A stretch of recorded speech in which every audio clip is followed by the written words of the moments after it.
how many years have you been doing boxing? And he was like, how do you know that I'm a boxer? And when these three images go together, then you get the movement base. If you had a train with wagons, then the space between the wagons will be very big. You finish one piece, you do the turn, and then it's like blank, and you're like, oh, what I was doing. And my question is always, how many times did you repeat the choreo or the information on the previous lap? If it works, they will play. If it doesn't work, if they suck at it, then they will leave. The music is very fast. You have the partners, you have to follow, you're thinking about whether you look good or not, and I don't know, your ex-boyfriend is looking at you, and there are so many things, and you got a little bit tipsy, and your brain is just struggling. Humanic robots, they always walk weirdly. Hello, my dear guys. My name is Svetlana Rey. I'm a salsa mentor, dancer, psychologist, and also dance teacher's coach. I've been dancing since I was 3 years old, and I've been teaching salsa for more than 15 years for now. And I decided to make this podcast for all salsa addicted people to help you guys on your way to make it more joyful and to bring you as fast as possible to the state when you're the most desired person of every party by telling you the way how our brain works when we learn. Today we have a very cool topic about skill formation. And I decided to uncover it a bit because the most frequent thing that my students say is, they say, oh, you know, Svetlana, I got the movement, but then I came to the party and it didn't work. Or I got the movement, but then I tried it with the music and it didn't work. And in these moments, I always I have the face palm and I think guys, what do you expect? It's like forming the skill is such a fundamental thing because when we learn, if I put it in a very simple way, our movement goes from the outer parts of our brain to the deeper parts of our brain to make it more automatic. And especially if you were dancing salsa in a different way for years, it's actually impossible to change the skill like this. Yeah, if you got the idea of the movement, you need to teach your brain how to work differently.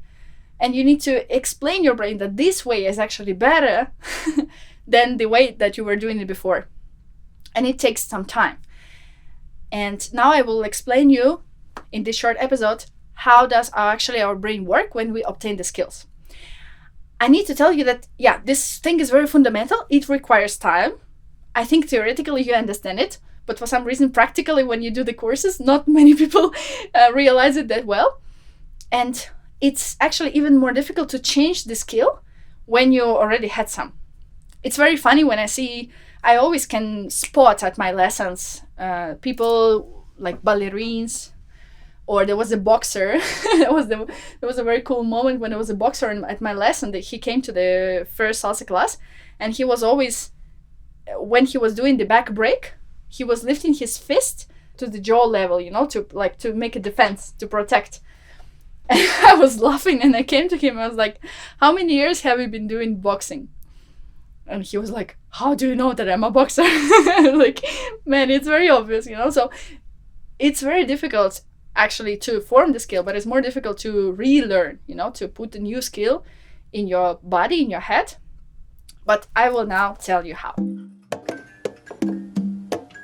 Skill formation has 3 levels, 3 stages. In the first stage, as I already mentioned in the previous podcast, you need to form the movement base. The movement base you form using 3 images.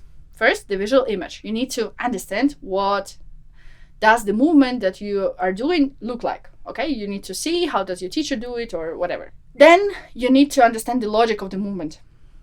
Let's say it's just the instruction. What do you need to do, ABC, to execute the movement great? You need to have the kinesthetic image of the movement and put it in your body. You need to move and get the information from your bones and from your muscle of what does the movement look like. And when these 3 images go together, then you get the movement base. This is the very, very, very basic stage, which you already know if you listen to the previous podcast, that many people skip just because they miss this logical image. So it's very important when you form the new skill, if you cannot do it natively, just with using your subconscious and somehow executing. Some people can do this. If you can't, then unfortunately or fortunately, you need to do the conscious way, and to realize the logic of the movement. Sometimes people need to write down the logic of the movement, write down exactly what they need to do. You need to help yourself with the speech in order so that your brain gets a perfect, clear instructions. Okay, for this movement or for this choreo or for this technique, I need to do A, B, C, D, E, and that's it. This is the first stage. After forming the movement base, you go to the stage, which I have no idea how do you call it in English, because in Russia we have a specific word for this, but if you try to translate it in English, it's been translated as a skill. So you would say you have movement base and then skill and skill. But in Russian, if I would translate it, you would say you have movement base, then you have the ability to do the movement, and then you have the skill to do the movement, okay? So ability is like the stage somewhere in the middle where you already understand how do you need to do, and you're actually teaching your body how to do the movement properly. And this is always a continuum. Between the movement base and the skill, there is always a continuum. And it's about you to go faster and in the most correct way with least amount of mistakes through this continuum. If you're a teacher, it's very important to understand where are you actually bringing your group at. So you need to explain the movement base as fast as possible, and then you need to repeat it as many times as possible, correcting your students, and then again repeating and dancing in order to bring them as close as possible to the skill stage. And I will explain you why. When you're in a stage of getting the ability of the movement, you can see it if you monitor 5 factors. First is that the movement is very slow. Because you're thinking, okay, I have to do this, and then I have to do this. For example, if you're doing the weight transition, yeah, you think, okay, I have to step on the ground. Then I have to feel that my weight is over the balls of my feet. Then I have to feel that I straighten the knee, and at the same time my booty is squeezed, my hip bone is over the balls of my feet, right? And then I'm vertical. Can you imagine? Your brain has to process all the things at the same time, yeah? And this is just in one count. This is 1, for example, yeah? And then you think, okay, I settle on the hip, then I have to feel that the settling is actually creates the push through the ground, which I need to feel through the balls of my foot, not through the heel, right? And then, okay, I gain the energy to push myself forward. So many things are happening when you do, especially when you obtain the techniques like basic step technique or the spinning technique or the coordination technique. It's always like hell many things. That's why people say that the basics are the most important, because they're the most difficult. As you get them, all the other movements you can execute very easily. When you are at the ability stage, you do the movement very slow. And as a teacher, you need to realize that your group will do the movement very slowly, and it's totally fine. Second factor, you have a lot of mistakes, and it's totally fine. I see my students sometimes getting depressed or struggling or getting frustrated because they're like, oh, I still didn't get it, I still do mistakes. It's totally fine, because your brain is actually relearning. Can you imagine you've been dancing in one way for years, and then you have to change the habit? Or like you've not been dancing at all your life, and now you're changing, and now you're obtaining the new habit. Of course, it's difficult for your brain. You need to understand it, that this process is slow, okay? And our brain requires a lot of attention, a lot of proper instructions, and a lot of time and patience of you. Give it to your brain. The third factor is, you can see it in a way, if I can explain it, like if you had a train with wagons, then the space between the wagons will be very big. So for example, it's the easiest way to explain it is when you do the choreo, okay? The choreo has different pieces. And when you finish one piece, you do the turn, and then it's like blank, and you're like, oh, what I was doing, what is the next, okay? So this actually is the perfect sign that you don't have this choreo as a skill, you're just forming it as an ability. And that's why the space between the moves, between the actions is big. And it's again totally fine, because your brain needs the time to process the choreo, to process the movement, to process the technique. Give it this time. The factor number 4, if you leave your training at the moment when you're actually having just the ability in the very, very beginning, then you very likely will forget this movement or the choreo after a week. It's very often that teachers come to me and say, Svetlana, I am not very happy with the success of my students, because every time when they go to the next lesson, they forget all the information from the previous lesson. And my question is always, how many times did you repeat the choreo or the information on the previous lesson? And they actually, most of the times, they cannot give a proper answer. If you listen to the first podcast, you know that sometimes teachers, they explain things using 60% of the time of the lesson. So 60% of the time of the lesson, students are just standing. And then, of course, you cannot be surprised that your students cannot recall the information, because the skill, the movement, is not formed very well. They forget it, okay? That's why if you train by yourself, especially when you train at the festival somewhere, try to repeat the movement or the choreo as many times as possible. Every time when your teacher is like asking, okay, any questions? And then this blah blah, blah blah time starts. Or when they drink water or there's a break, try to repeat, because your body needs it. As many repetitions as possible in order to keep the skill on the highest possible level. The most important sign, which I want you to be aware of, is that the ability is not resistant to the new factors. What does it mean? I remember when we were just starting our first school in St. Petersburg, I was teaching with Boris Echa, and we were doing the open lesson, like first salsa lesson in your life. People would just come with no experience. And I remember, now I'm looking back at it and thinking, what the hell we were doing? I remember at the first lesson, we were doing the basic step. And then we were doing so basic step, side step. Then we were doing mambo, right turn, left turn. We were doing it with the music. And then we say, okay, guys, now take a partner, and we do it in the couples. And now I realize that if you will just try to count how many new factors would we add, you would get insane. So it's like they were just having full moves. They were just getting familiar actually to the rhythm. Some of the people have troubles, with listening to the rhythm. They would get familiar to the scheme that you need to have 3 steps and then the pause. And then you would learn 4 moves, and then you would have at once, can you imagine, a person right in front of you, you have to lead or you have to follow, so there's a contact. Then you are turned out of the mirror, so you were used to look at yourself in the mirror and see the image, and now you don't see it. It's already a new factor, right? And then you have like different location in the room. Those of you who did the shows, you know this effect. You are learning the show facing the mirror or facing the wall, and then you go on the stage, and it's like, I remember when we were doing the show in Berlin, there was a stage that was rounded, and you're like, I don't remember anything, because our brain gets very much attached to the circumstances, right? So can you imagine how many new factors we brought into the task for our students?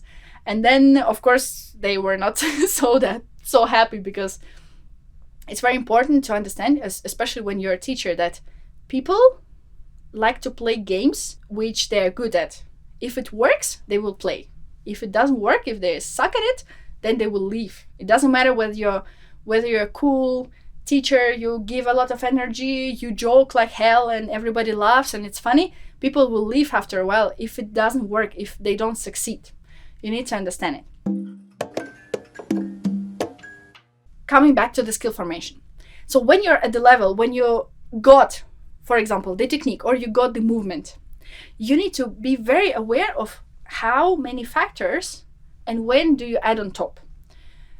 For example, the easiest way is to add music, or turn away from the mirror, or add faster music, or for example, do it with arms, or combine it with the previous routine. All these changes are different factors. If you change the direction in the room, like not maybe out of the mirror, but diagonally, it will be totally different for your brain. And I want you to understand that you can either make these factors ruin your learning process and your self-esteem, because this is exactly what my students are doing, and I think not only my students, sometimes. So they learn the technique, they only learn the routine, and now they're going to the party. And in the party, you have so many factors. The music is very fast. You have the partners you have to follow. You're thinking about whether you look good or not. And I don't know, your ex-boyfriend is looking at you, and there are so many things, and you got a little bit tipsy, and your brain is just struggling. Of course, you cannot implement the skill. Or even if at training, you just got the technique, and then you play the fast music and try to dance. Of course, it doesn't work, right? Just one small new factor. This is like a plenty of factors which our brain is not capable to handle. And I want you to realize it. So you need to use this thing wisely. When you feel that, okay, it feels like I obtained it well, it works, then you add a small factor on top. Okay, let us check whether it works now with the arms. And then you check, okay, it works. Okay, let us check now whether it works without mirror. You check it. Okay, now let us play a little bit faster song. And then you can validate. So when you add new factors on top, you can validate whether your skill is good or became better or not good enough to add the new factor. I hope that you now will start being very conscious about it, because this is the thing that many dancers don't realize, and they simply ruin the whole, like, the self-esteem, the mood, and the learning process, just because they don't realize that they add hell many factors on top when the skill is not yet formed, when it's just the ability.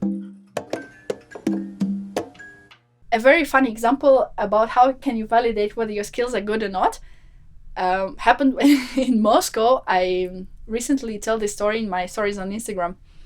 So we had a festival in Moscow, and in a bar, like around 3 o'clock, the alcohol was over. And there was a guy that brought some whiskey, I don't know how many bottles of whiskey in the teacher's room. And all the teachers they locked themselves in the room, and they got hell drunk. They got drunk. I barely remember what was happening there. I remember that we all were laughing for maybe 1.5 hours, like doing crazy stuff, doing very silly photos. And then we're like, okay, guys, we are teachers. People are waiting for us. We have to go and dance, And then we went on the dance floor. And I remember me being so surprised that my body was still moving, like I could keep the line. I of course, stay on beat, and I could follow well. And it was fun because I realized, okay, skills are there in my body. And even the huge factor of being drunk is not actually affecting them that much. So you can, I don't ask you now to get drunk at the party and try, but if you want, you can. At least it will give you good information about the level of your skill when you dance salsa.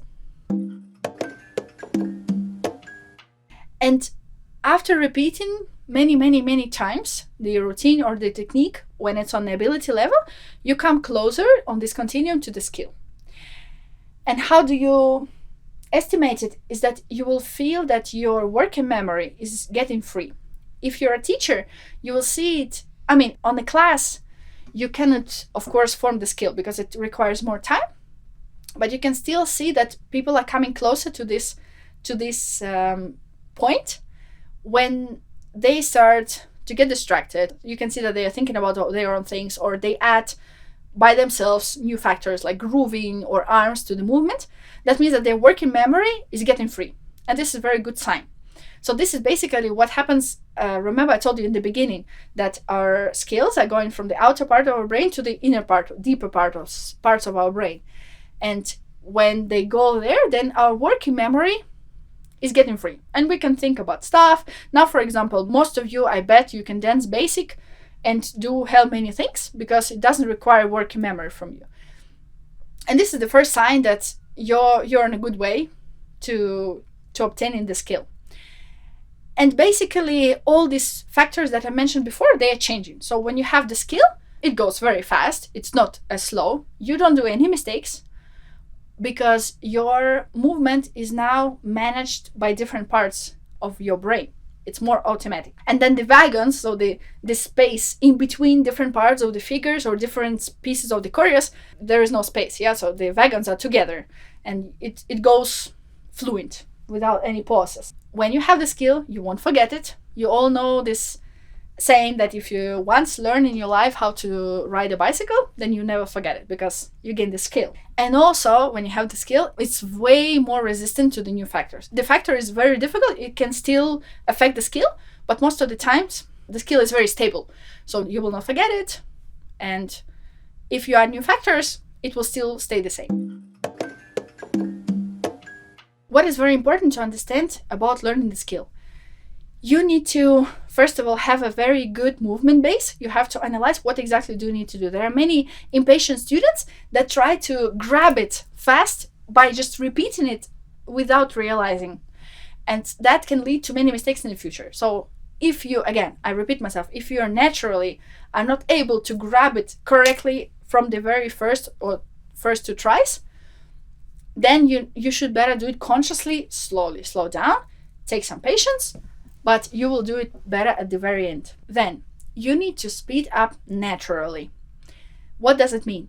That means that when you are on a continuum from movement based to the skill, if you jump with the speed, then it will be the factor that your brain simply cannot handle because your brain is not capable of giving the right impulses to your muscles with this tempo. Try to make it slowly and gradually. I call it natural speed up. Natural means that, okay, you do the basic with a new technique. You do it, get yourself in this trance condition, when you just in Zen and don't notice anything, you just repeat it. And at one point, you will get the feeling that your brain says, okay, it seems like I get it. I think I can do it a little faster. And then you do it a little, the key word, a little faster. You do it a little faster. And then you repeat it again and again and again. And your brain says, believe me, it will say very quickly. It says, okay, I think I can do it even faster. And then again, you keep repeating, and again, even faster. Believe me, the speed is the factor that is the easiest to gain, the easiest. But you don't need to rush with it. The perfect example is all the shows. If you did the shows, or when I used to do the shows, when I used to have the show group, it's always like this. You begin the choreo, you show it 100%, and your girls are like, oh no, we cannot do it. It's too fast, Okay, let us slow it down to 80. And then you learn the choreo by 80. And after 2 months, it's like, okay, already 95 and then 100. And before the show, like one rehearsal before the show, you girls say, was it 100? It was too slow. We feel way faster. That shows you that the speed is very easy to obtain, but you need to keep in mind that it's very important to have the right base before. Okay, so speed up always naturally. Also, keep in mind that you need to only add one factor on top, one after another. Don't add many factors together because you threaten your skill to be ruined. Last 2 things that I want to mention about the skills is that, first of all, please try to put them in your daily routine. This is the best way of training. In Russia, it has a specific name as well. I don't know how to translate it in English. It's kind of like a daily training, like by the way training. What does it mean? When you learn, for example, spinning, you need to do the sliding. You need to make sure that your sliding is very active. And you do it anytime when you have the right surface. You're in an elevator, nobody sees you, you have 1 minute, spin. Try to train the sliding. You are learning the weight transition, you're making your axe in the morning, try to feel it. You're learning the coordination, you're brushing your teeth, try to feel it. So if you dedicate at least like maybe even half minute or minute, but 10 times of a day, it will contribute way more in your skill formation than one big 1 hour training. And it was proven by the Russian psychologist that this kind of training is very, very, very effective. So try to use it. Just implement. You love salsa, right? You love learning. It's your passion. So just do it. If you learn how to be more musical, you just listen to any song and just hit the notes on the table or on your lap, whatever. Just try to implement it in your daily routine and you will feel that results will follow very fast. And the last thing, try to alternate conscious and subconscious training. I heard the story about scientists trying to make a robot walk. So they made a robot that was humanic and they tried to program his walk. And they realized that this is one of the most difficult thing because walk is so difficult. It's such a difficult process. It has so many different coordinations, many different parameters. So they couldn't actually program it very well. That's why you see how like humanic robots, they always walk weirdly because our walk is very difficult to coordinate. The same happens with the dance.